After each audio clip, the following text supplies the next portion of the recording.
The NFL Gambling Podcast on the Sports Gambling Podcast Network is brought to you by Hall of Fame Bets. Hall of Fame Bets is a sports betting research platform for parlays, player props, and game lines. Download the Hall of Fame Bets app or visit HOFBets.com. Use code SGPN to get 50% off your first month and start making smarter bets today. We're also brought to you by Game Time. Game Time tickets make the perfect holiday gift. Sign up at gametime.co and use promo code CFBX for $20 off. That's gametime.co, promo code CFBX. Yes, sir. We are back with another edition of the NFL Gambling Podcast on the Sports Gambling Podcast Network. Know me, know the voice, know the guy. It's me, really real, Villain Real Terrell Furman Jr. here at your service. Whoa, that's the wrong button. I'm so glad that didn't play. Whoa, that was almost a misclick. Here we go.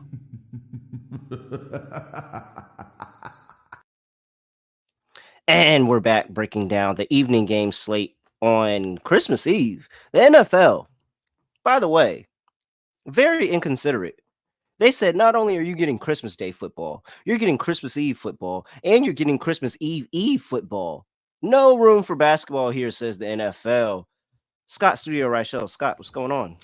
Scotty, beat me up. Surprise.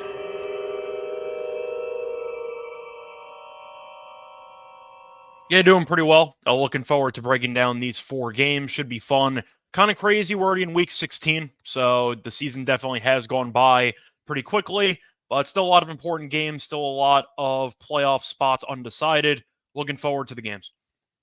Yeah, absolutely. And it feels like this is the week where we are starting or going to at least start to get some clarity on what's happening with the I wouldn't say six wild cards because some of the wild card spots are basically locked up, but basically the 7 seeds in both conferences, because there's a bunch of 7-7 teams going up against each other, 7-7 teams that are really rooting and sitting there saying, hey, we got a chance, we might be able to do this. Even 6-8 teams, I mean, the Packers think they still have a chance that they can find a way to win out. So yikes. But we're focusing here on a 4-game slate for us, Scott. Smaller slate, slightly smaller. We really only get 4 or 5 games, but this time it's 4.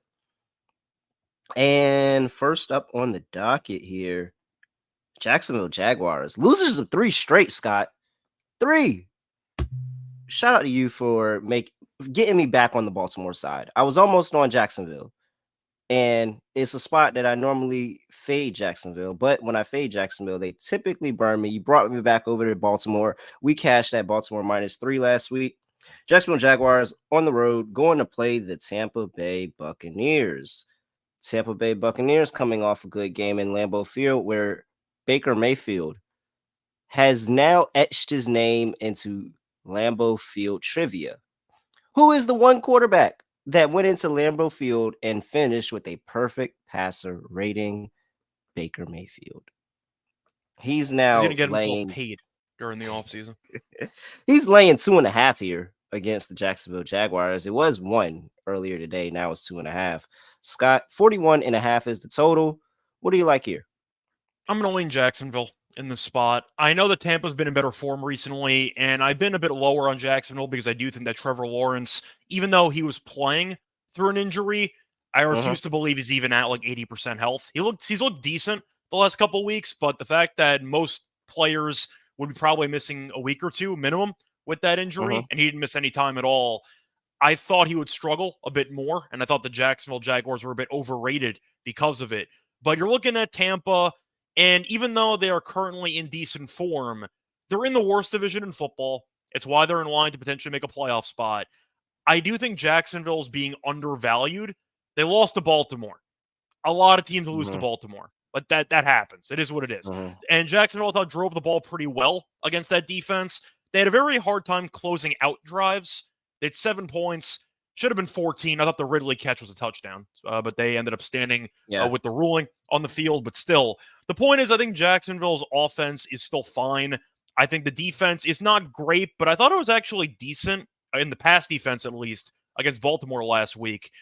Tampa, I get it. They were beating up on a Packers team that was kind of struggling as well, as they ended up losing to DeVito on Monday Night Football the week prior.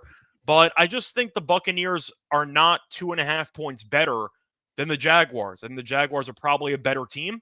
And I think because of that, it's a good buy low spot for a Jacksonville team that's actually pretty good on the road. So I'm going to go with the Jaguars plus 2.5.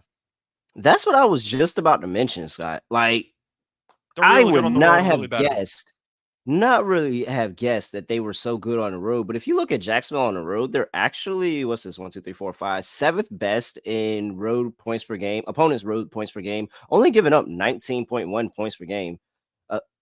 Baltimore, San Francisco, Atlanta, ironically, Minnesota, Kansas City, and New Orleans are the only teams that are better than them. But so the defense gets up. This feels like the ultimate letdown spot for Baker Mayfield to go on the road, have a perfect passer rating, a great game.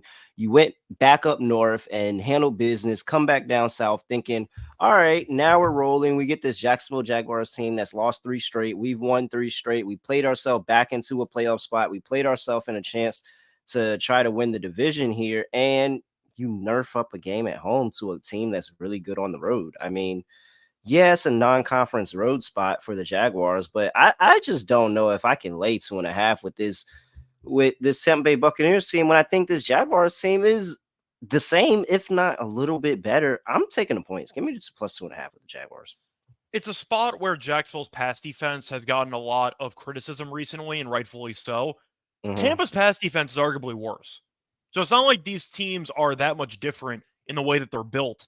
And I do think that Jacksonville is the better overall team, in my opinion. So I do think that even though Tampa is in better form recently, you're looking at who they played compared to who Jacksonville played recently, and the recent forms make a bit more sense. Green Bay I was higher on a couple weeks ago, most of it because Jordan Love had that moment for about a couple weeks there where against the Lions and against the Chiefs, he looked very solid. But Tampa, once again, the last couple of games, have they really beaten many great teams by any means? It just feels like they've been getting a pretty favorable spot in their schedule. They beat Carolina by 3. Congrats, I guess. Beat the Falcons with, congrats on that, I guess, too, with Ritter. I mean, that counts. That game came down to the wire, and you gave up 300-plus passing yards to Ritter in the first place, and you beat Jordan Love.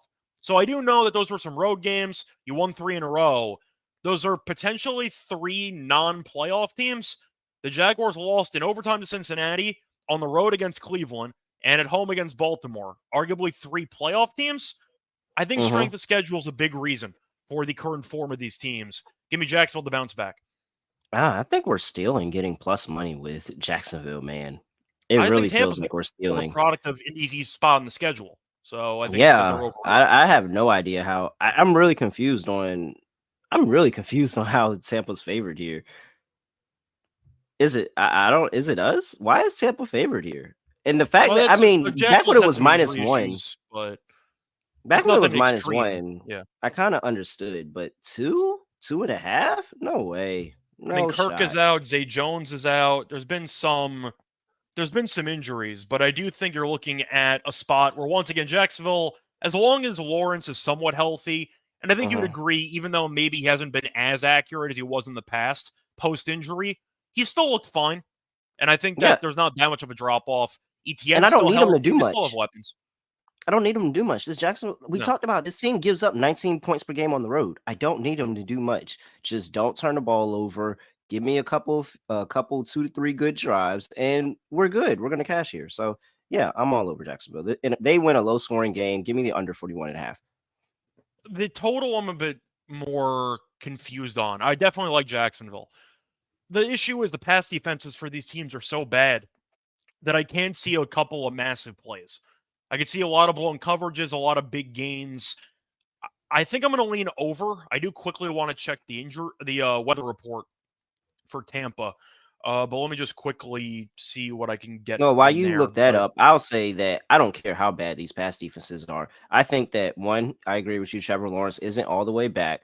And he's not going to need to do much. I think they're going to lean on that run game. Give me all of Travis Etienne in this game. I think that Travis Etienne is going to get a heavy workload in the fact of they're just trying to maintain the lead, not grow the lead. So they'll get a lead, maybe a big play here or there, maintain the lead, and just go ahead and win the game.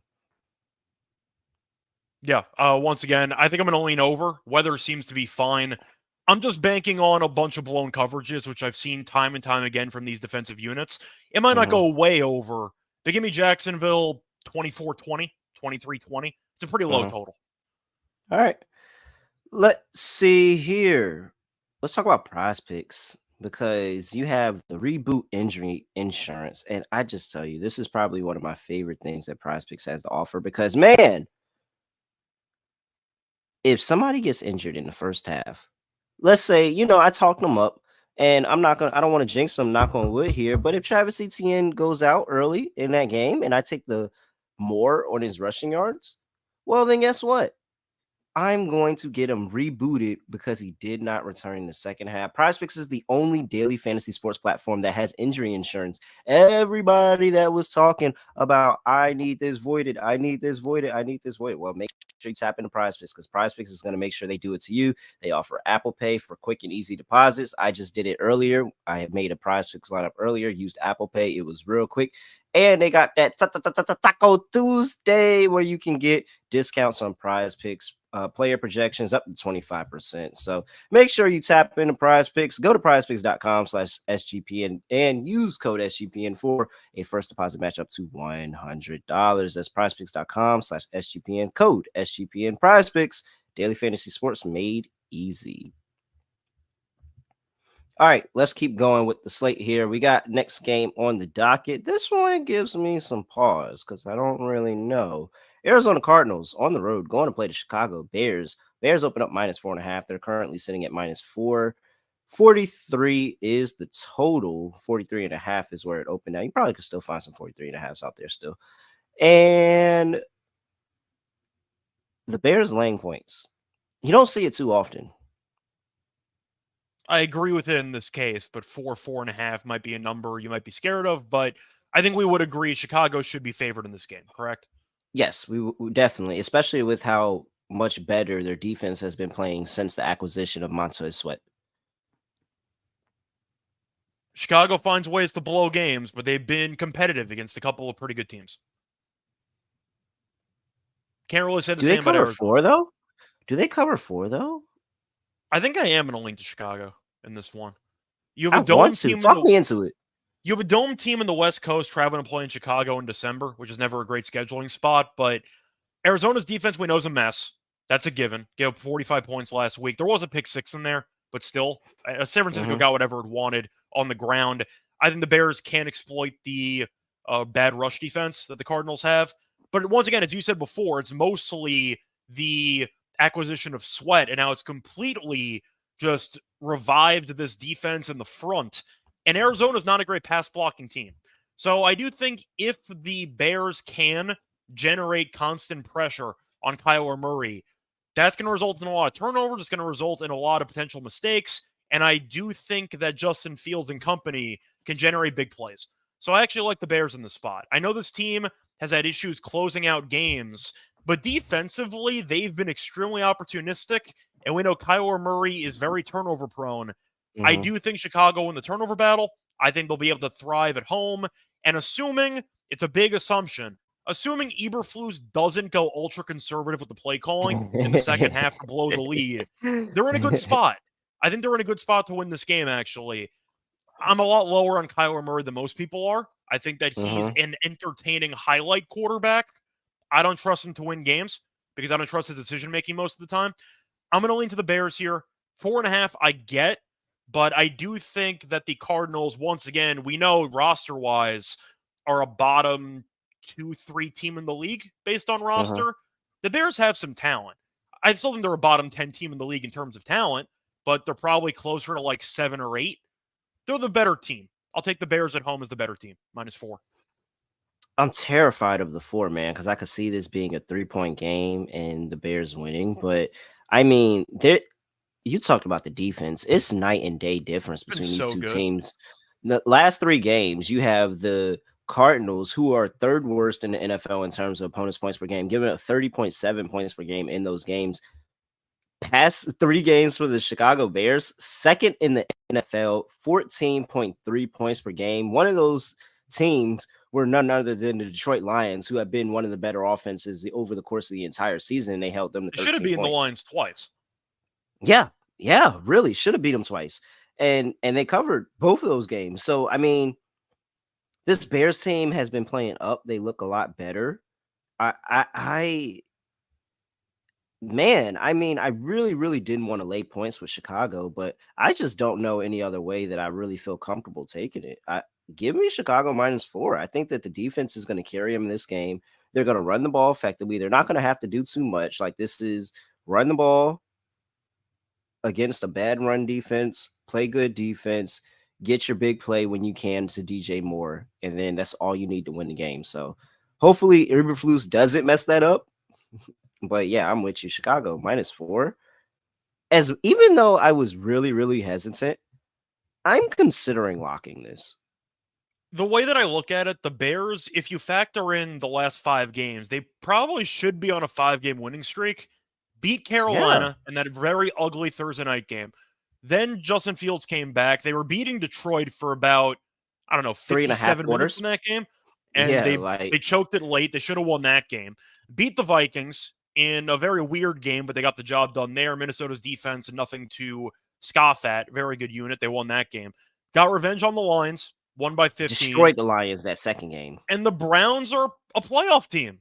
And they were winning that game too in the fourth quarter and choked it away. On the road. You can make an argument, but that's on the road. They were on the road too. And we talk about how good. Yeah, we talk about how good Cleveland is at home compared to on the road. They're giving that's one of the best defenses at home in the entire league. And I mean, they were almost there. Yeah. Yeah, that's kind of what I'm saying. The Bears, besides 2 choke jobs in the fourth quarter, probably should be on a 5-game winning streak, beating a decent amount of good competition. I think the Bears are kind of undervalued here. Yeah. If we took out the name Chicago Bears and just told me a team with this stats and that looked like this was laying 4 against Arizona, I would lock this up. So yeah, I'm locking. I'd ask you though, if the Bears did not choke, let's say the Bears convert the Hail Mary that went through Mooney's hands at the end of regulation. Are they still laying 4.5? Or are they laying like 6?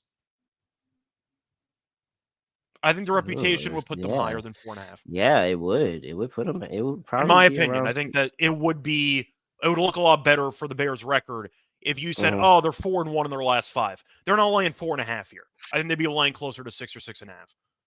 All right. Yeah, I'm with you, man.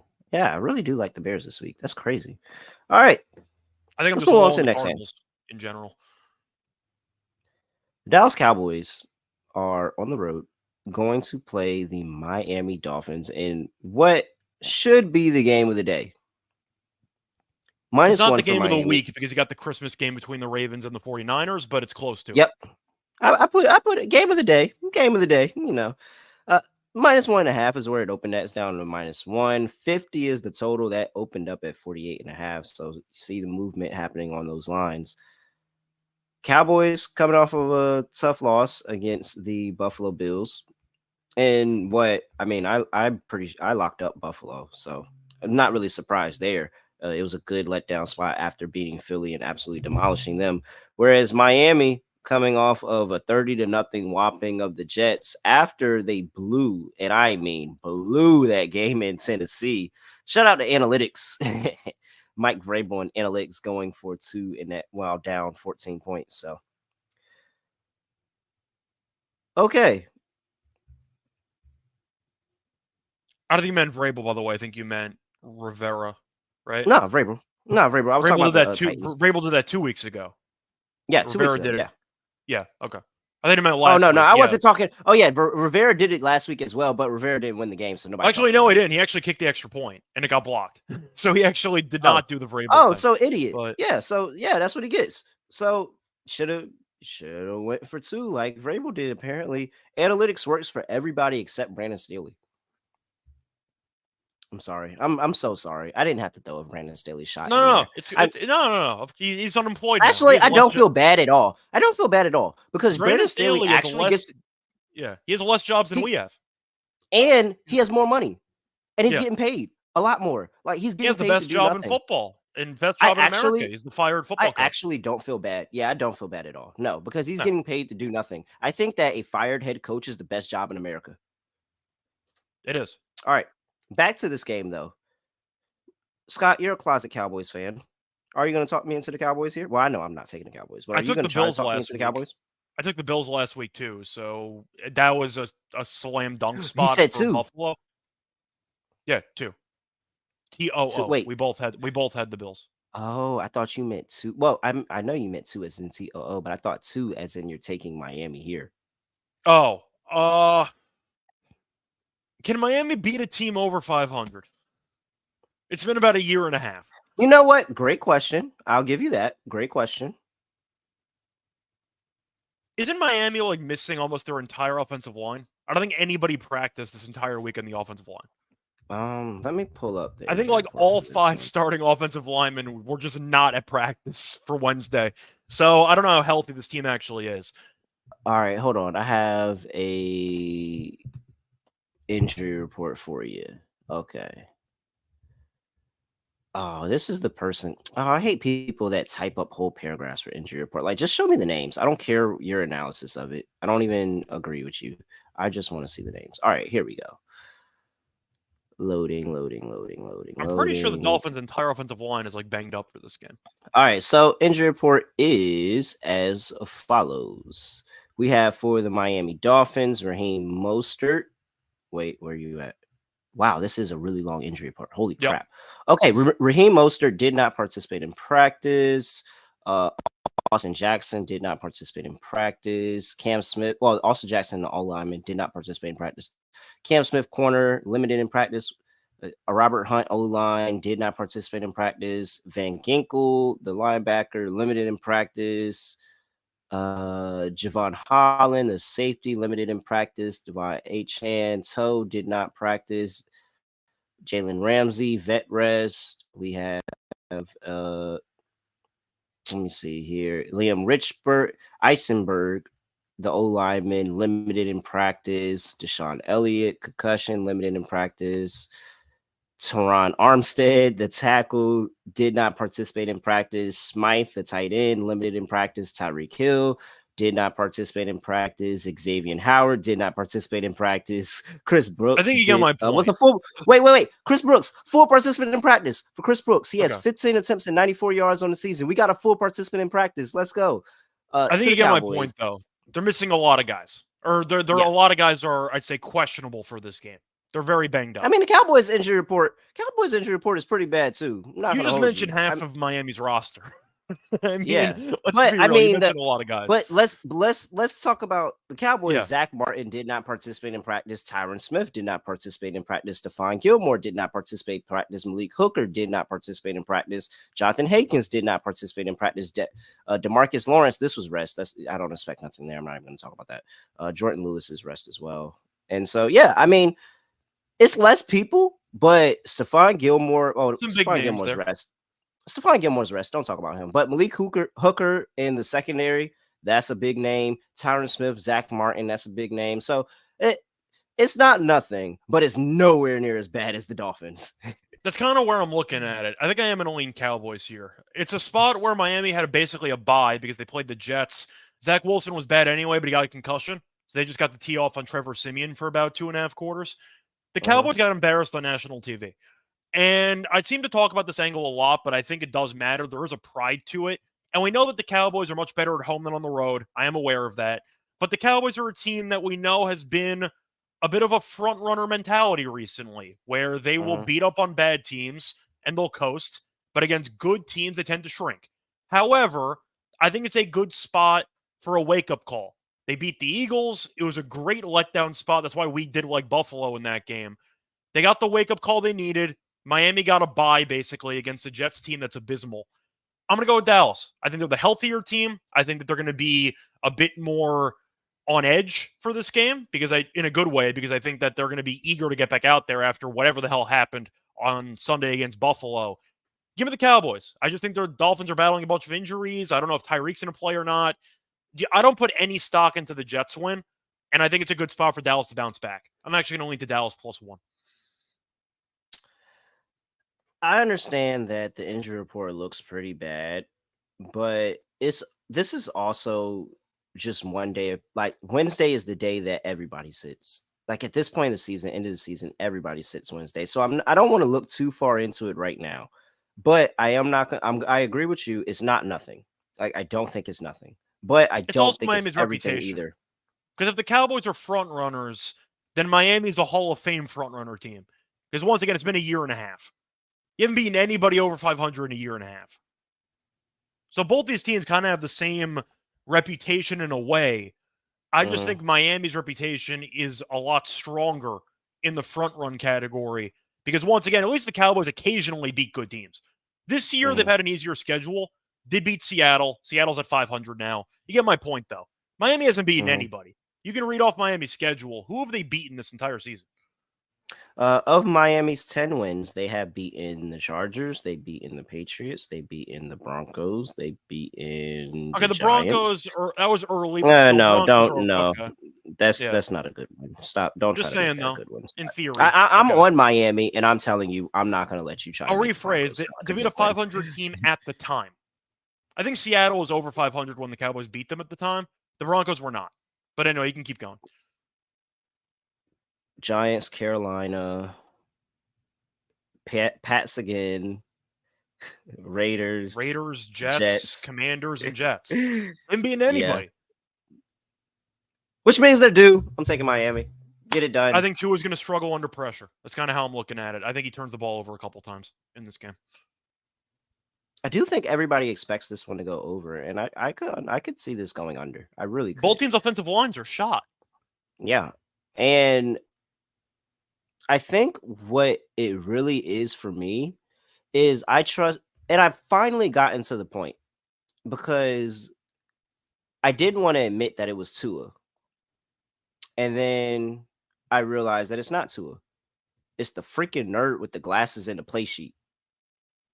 That's what I this love is. that tweet. I was a big fan It's of the that tweet. freaking nerd with the glasses and the play sheet. That is the person who is causing all the havoc in Miami. That's what's going on. You gave the nerd with the glasses and the play sheet Tyreek freaking Hill, and he made something shake. And I think that's on the road. The Cowboys defense is a lot worse. You see it through last week. Now they're going to get a better environment, but still back-to-back road spot, non-conference road spot for the Cowboys going and playing this team. I think that while this is probably going to be a little bit low scoring of a game, I think that the defenses are going to get active. Take your sack props in this game because I think those are coming to fruition with both Tua and Dak. But I think the nerd with the play sheet is going to outcoach jolly old Saint Nick on the other side. Like I really think that's what it is, and I think he's going to outcoach him. He's going to find ways to get that offense moving in unconventional ways where he's going to put up maybe a random 14, 17 points that were unexpected, and the Cowboys are going to get this win. So, yeah, I'm all over Miami here in this spot. I already fade the Cowboys, but I feel pretty confident in Miami finally getting a marquee win, like a very marquee win. The only thing that concerns me, but I don't think that Miami has the luxury, is that next week they have a date with Baltimore, and that's a pretty big game too. But they got to get through. They got to get through this game, and to even think you have a chance with Baltimore, you got to find a way to beat the Cowboys here. So, yeah, I'm all over Miami. I think that Tyreek Hill probably makes his return to the lineup this week. And even if he is or is not that effective, him being on the field is enough and going to be able to open up the rest of that offense. So I think Miami just makes 1 to 2 better plays and they win a very tight one against Dallas. This is a 3-point game. Yeah, I think it's going to be very close, but I am going to Dallas. I just think their pass rush is better than Miami's. Miami's nothing to slouch at, but I do think, or scoff at, but I do think that Dallas has one of the best pass rushers in the entire league. I do think that it's going to be a close game, but I do think Dak is better than Tua. I don't know if that's a hot take or not, but that's kind of where I stand. I think Dak's a better player. So I am going to lean to the Cowboys, but I do like Tua interception in this game. You can argue Dak interception too, but I think Tua is going to be pressured. We've seen him make some bad throws when he's pressured, and Dallas is probably the most opportunistic defense in the entire league. I think 2 interceptions is a pretty solid prop to go for. I think I would play both. I think both Yeah. are really solid this week. It's just it's really the pressure, man. And I mean, you could take the over on turnovers. We talk about lineups. You could take a fumble prop. Like I think both of these defensive lines are going to get really, really active in this game. Like I really do. Miami has taken their defense more serious this season than I've seen them in years past, and so I'm looking forward to it. This is going to be a really They good also game, got man. healthier for now. We'll see if Howard plays and some of the other guys. But I love the under 50. I think that's way too many points. I understand why you would think it's going to go over, and I could be wrong. I could be wrong, and this could be the shootout that everybody expects. But regardless of how I feel Dallas's defense plays on the road, they're a really good defense, and Miami's defense isn't no slouch either, especially at home. So I think that this is going to be a little bit lower scoring of a game. I get it, but I don't like to bet overs with injured offensive lines. So I'm gonna just take the under and hope that once again it finds a way under, maybe a decent amount of field goals instead of touchdowns. But with banged up offensive lines, you tend to see less shots downfield with these pass rushes, especially. I can see a lot of short passes in this game and a lot of long, time-consuming drives. Another thing I think it has going for Miami is the speed on that offense, man. And you really don't need much time. You actually really don't need much time to get those guys the ball. So, all right, both of us on the under 50 here. He's on Dallas. I'm on Miami. Before we get to the last game of slate, I'm going to talk about game time, because if you want to go to this game and spend Christmas in Miami, that sounds like a great time. Christmas in Miami. Head over to gametime.co and try to go ahead and get you some tickets, last minute tickets. It's so easy. You don't have to hunt down or other buyers, hoping they send you your tickets or wait outside the stadium. No. Game Time is going to send you your tickets. It's going to be fast. It's going to be easy. I'm telling you, it really is going to be fast. I bought tickets outside of the arena before on Game Time. Got them, went inside, had a great time. So make sure you download that Game Time app, gametime.co. And look, holiday, great, perfect holiday gift to get some tickets off the Game Time app. Create an account and use code CFBX for $20 off your first purchase. Again, create an account, redeem code CFBX for $20 off. Download the Game Time app. Last minute tickets, lowest price guaranteed. We're also brought to you by Hall of Fame Bets. Research everything in the NFL, NBA, soccer with historical stats and data. Just, if you're thinking about a parlay, toss it into the Hall of Fame Best Parlay Optimizer, and they're going to break it down for you by hit rate, and they're going to tell you exactly what they think of your parlay, and you can decide, hey, do I want to take that chance or not? Stop betting in the dark and join over 30,000 users researching with Hall of Fame Bets. Download Hall of Fame Bets app or visit HOFBets.com. Use code SGPN to get 50% off your first month today. Start researching, start winning with Hall of Fame Bets. All right, last game on the slate. The New England Patriots on the road going to play the Denver Broncos. Can we flex this game and switch it with Miami? Can we get the Miami game on Sunday night instead?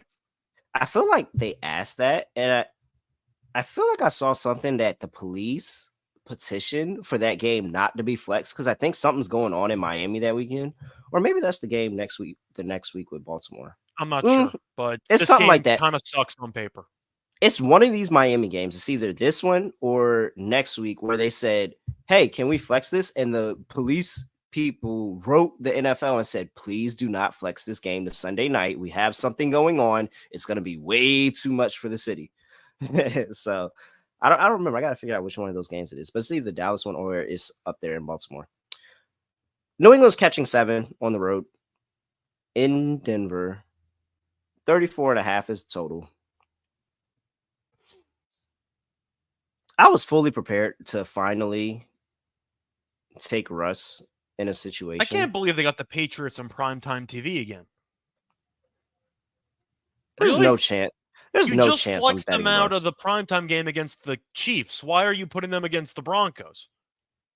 Because that's way more interesting than Chiefs. I guess that means I think that means that I don't know. I guess New England's going to win the game. I'm leaning New England in the spot. I don't want to lay 6.5 with Denver.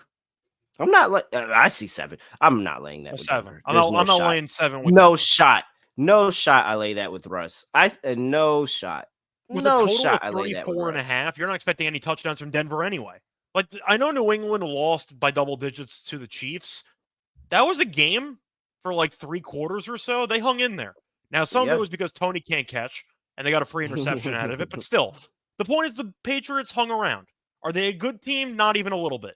but I think defensively they're good enough to limit a limited offense that Denver has. Denver couldn't move the ball against Detroit. Everybody moves the ball against Detroit. They couldn't move the ball. So I do think even though they have an extra day of prep, since they played on Saturday compared to the Patriots playing on Sunday, 7's massive for a total that's this low. How many points do you think the Broncos are even scoring in this game? They might only need to score like 17 to win the game. I don't see them scoring north of 20. I see them winning this game like 17-13. A really ugly classic Sunday night game that we've seen. Scott, do you think that New England's offense has been really, really bad over the course of the season? It has, but I will acknowledge it has. No, No, no. Overall, Let me, yes. Let me finish this Fine. point. Yes. Sorry, yes, I'm like they to make have a been point. bad. Yes, it looks like a bad offense. Yes, sorry. When is the last time you think they lost outside of last week against the Chiefs? When is the last time you think they lost by over a touchdown? Well, every low-scoring game they lost by like 6-0 or by 3. How long do you think it's been? How long do you think it's been? 1 week, 2 weeks, 3 weeks, 4 weeks, 5 weeks, 6 weeks? I'm gonna say 6 games ago. Let's count your progress. So, Chiefs. So outside the Chiefs games, they beat the New England. They lost to the Chargers by 6. I think you mean lost Steelers. to the Giants. Yes, Steelers. I'm sorry. Steelers. New England beat the Steelers. They lost to the Chargers by 6. They lost to the Giants by 3. They lost to the Colts by 4. They lost to the Commanders by 3. And Or then 5. number 6. Number 6. Okay, cool. Miami. They lost to Miami 31-17. Before that, they lost to Buffalo by 4. They lost to the Raiders by 4. No, they beat Buffalo. They lost to the Raiders by 4. And then you had that 34-0 clinker against the Saints. This team. Why would I lay this number? Yeah. Why? This team is Why very would I Mike. Lay this number? This team's very Mike Tomlin-ish because it's a team that's not very good at offense at all.